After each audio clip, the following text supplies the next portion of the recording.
자, 민사 사건이나 이제 가사 사건을 진행하다 보면 이제 판사님이 뭐 조정에 한번 회부를 해보겠다, 아니면 화해 공고 결정을 내려보겠다라고 하는 경우가 있습니다. 당일날은 아 그런가 보다라고 하는데 막상 이제 구체적으로 이에 대한 부분이 어떤 의미인 건지, 그리고 어떻게 대응을 해야 되는지에 대해서 좀 모르는 경우가 있는데요. 그래서 오늘은 이 부분에 대해서 좀 구체적으로 살펴보도록 하겠습니다.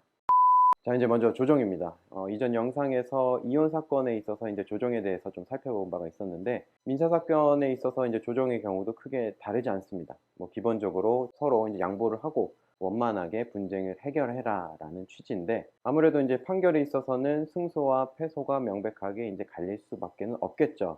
뭐 원고 입장에서는 나의 청구 권한이 확실한 경우, 또는 이제 피고 입장에서는 방어의 방법이라든지 내용이 확실한 경우를 제외하고는 실질적으로 결과를 이제 100% 장담을 할 수가 없는 상황이겠습니다. 그래서 내가 일부라도 뭐 책임이 인정될 수 있겠다거나, 아니면 상대방의 주장 내용이 뭐 타당하다라고 생각될 때, 즉 내가 일부라도 이제 패소를 한다거나 아니면 전부 패소가 예상된다라고 했을 때는 먼저 내가 재판부에다가 조정을 얘기를 해보거나, 아니면 재판부에서 이제 조정을 한번 거쳐보자라고 했을 때 이를 동의를 하고 조정을 한번 진행하는 것도 하나의 방법이겠습니다. 자, 조정에 회부되어 이제 조정 기일이 진행되는 경우에 이제 조정위원은 원고와 피고의 의견을 듣고 양측의 견해 차이를 좁히는 역할을 수행을 하게 됩니다.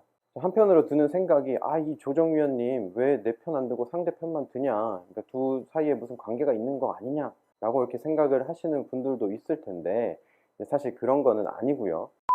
이제 기본적으로 이제 지급받고자 하는 쪽에서는 뭐 최대한 많이 받을 고자 할 거고, 이제 줘야 되는 입장에서는 최대한 안 주려고 이제 하다 보면 사실상 이제 뭐 양보가 안 되겠죠. 그럼 조정이 성립되지가 않기 때문에 양측의 이런 의견을 조율하기 위한 하나의 뭐 기술에 해당되는 내용이겠습니다. 그래서 이제 뭐 조정위원이 내 편 안 들고 상대 편만 든다, 편파적이다, 뭐 이렇게 생각을 하실 필요는 없겠습니다. 기본적으로 이제 양쪽의 주장 내용을 듣고 조정위원이 제시하는 내용들이 전혀 이제 근거가 없이 이루어지는 부분은 아닙니다. 그리고 판결로 갔을 때라든지 뭐 이제 결과를 장담할 수 없고, 이 경우에 나의 손해가 더 크게 발생할 수 있는 점을 고려했을 때는 아무래도 이제 조정을 통해서 정리되는 것이 좋았겠구나라고 생각을 하시는 게 좀 여러모로 도움이 될 수 있겠죠. 자, 특히 이제 조정에 있어서는 지급기를 내가 별도로 설정을 할 수가 있겠고, 지급하는 방식에 있어서도 분할 지급하는 형태로, 물론 이 경우에 상대방이 양해가 있어야겠지만 분할 지급하는 형태도 한번 충분히 설정을 해볼 수가 있겠습니다. 이 부분은 결코 이제 판결을 통해서는 정리가 될 수 없는 내용이겠죠. 그래서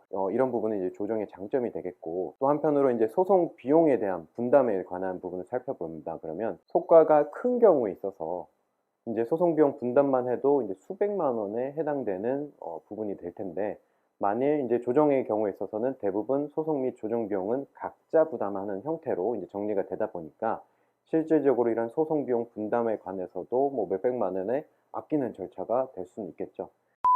그래서 이제 조정하는 과정에 있어서 이제 원고가 청구한 금액, 또는 이제 피고가 지급할 금액, 뭐 이런 부분에 대한 것만 생각을 할 것이 아니라, 이런 금전을 지급하는 방식이라든지 소송 비용 분담에 대한 부분도 좀 충분히 생각을 하시고 조정에 임하는 것이 여러 도움이 되겠습니다.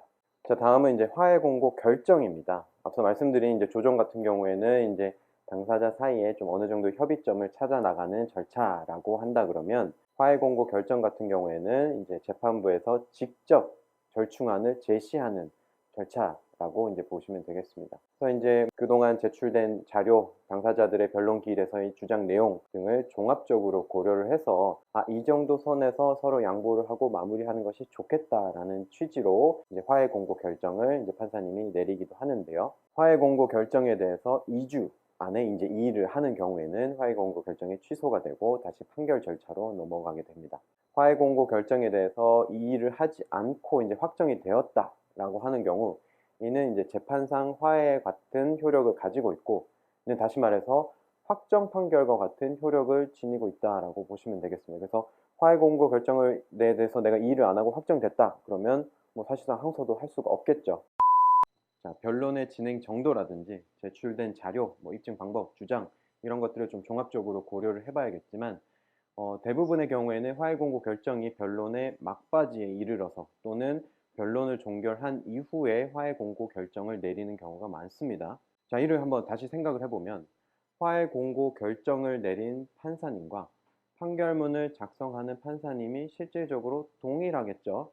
자, 이를 다시 생각을 해보면, 물론 이제 판결문을 작성할 당시만큼은 뭐 이제 꼼꼼하게 이제 뭐 증거 자료도 보고 주장 내용도 보고 하지 않을 수는 있겠지만, 기본적으로 현재까지 제출된 자료를 다 검토를 했고, 변론기일에서 주장 내용을 다 듣고 나서 판단해서 이제 이 정도 선에서 마무리하는 것이 좋겠다라고 한 금액이기 때문에, 실질적으로 이 일을 하고 판결로 갔을 때는 뭐 금원 차이가 크게 발생하지 않을 수는 있겠습니다. 특히나 이제 또 이 일을 한 쪽에 있어서 좀 더 불리하게 이제 금액이 산정이 될 수도 있겠죠. 만일 내가 새롭게 주장할 내용, 뭐 추가적으로 입증할 자료가 있는 경우, 아니면 판사님이 부당하게 이런 부분을 간과해서 판단을 한 경우가 아니라 그러면 이제 화해 공고 결정에 대해서도 이 일을 하지 않는 것도 뭐 하나의 방법이겠으나, 그러니까 만일 이제 반대로 내가 이제 새롭게 주장할 내용들을 있고, 그다음에 이제 입증 방법 자료가 이제 기존에 제출되지 않았던 입증 자료가 있고, 판사님이 이런 부분을 간과했다. 그리고 나는